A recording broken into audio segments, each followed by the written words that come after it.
Welcome to Hope Academy. My name is Mr. O, and today I'm going to be explaining specifically numbers 33 through 35 on the SAT Section 4 Practice Exam 1, which is the calculator portion of this exam. Usually when I do these questions, I go over them real quick, and then I explain in depth as to how I was able to solve the question so quickly. So I'm going to go ahead and get started. So for number 33.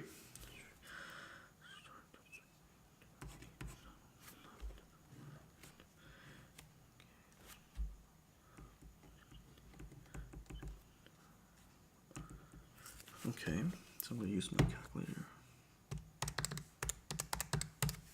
Okay, so my first answer for number 33 is going to be 0.625. And so the way I went about doing this question is that when I read the question, I identified that they wanted me to look for specifically 2008 and 2011. Then afterwards, what they wanted me to do was to find a fraction from 2008, what is the fraction of the number sold in 2011? And so 2011 needs to be the bigger value, aka that means that 160, which is the value right here, aka in millions. So 160 I identified was the 2011 value, 100 was the value identified in 2008, and so I made 160x equals to 100. Because the reason why I did that was because this will let me know that x will be that fraction value that they are asking for. And so I just basically ended up doing was dividing 160 on both sides and just doing 100 divided by 160, and I found 0.625, and that concludes my explanation for number 33. And so to continue on to the next question, yeah. So number 34. So 30 minutes. Tuesday and Wednesday, 2 days. Okay. Okay.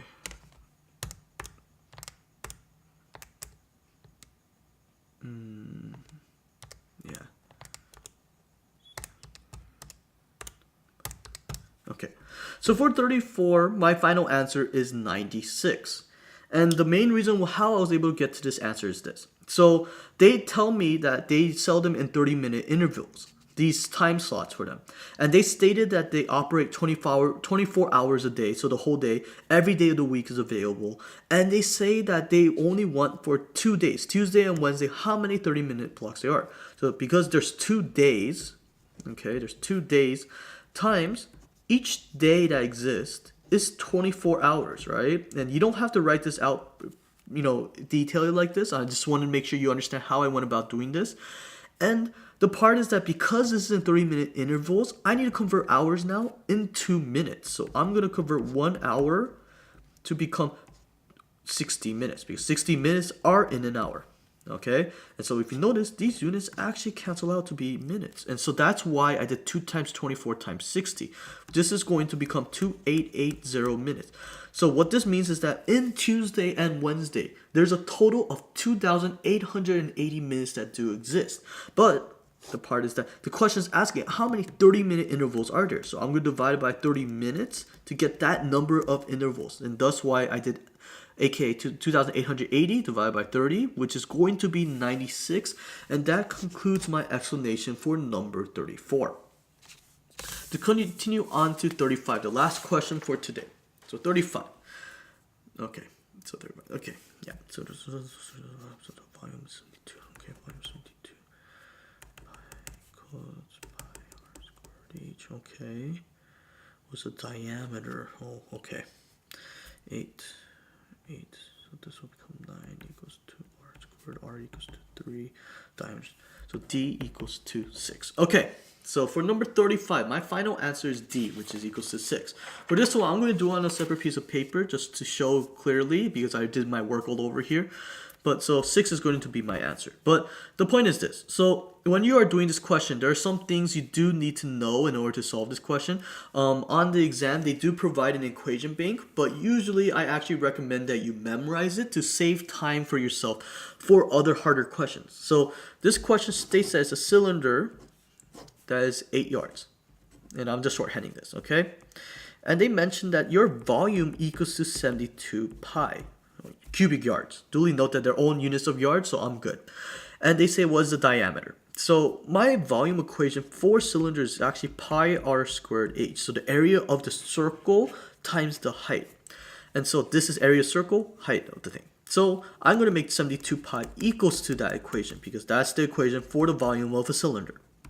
And for h is my height, which is provided to me right here, which is 8. So I decided that I was going to plug it in. So pi r squared times 8.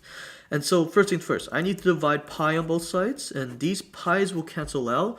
And so that means 72, and I'm going to continue my work up here. 72 equals to 8r squared, because r squared times 8 is the same thing as 8r squared. Divided by 8 on both sides, you're going to find out that 9 equals to r squared. But I am not done yet. I need to find r. Square root, 3 equals to r. But I am not done still, because this is what r represents is my radius. And so in order to find what the question is asking for, which states explicitly diameter, I need to know another formula, which is actually, I do not believe is provided on the math portion for the equation bank. But radius, usually the equation for radius is 2 times the radius will always equal to the d, or diameter. And so for this case, I just need to multiply by 2 to get to diameter. And so 6 equals to 2r, or aka equals to d. And thus why my final answer for this question is 6. And that concludes my explanation for today. Thank you so much for watching this video. I'll continue to make content like this for SAT, so please do subscribe to our YouTube channel, leave a comment, or like our Facebook page, and I hope you have a wonderful day.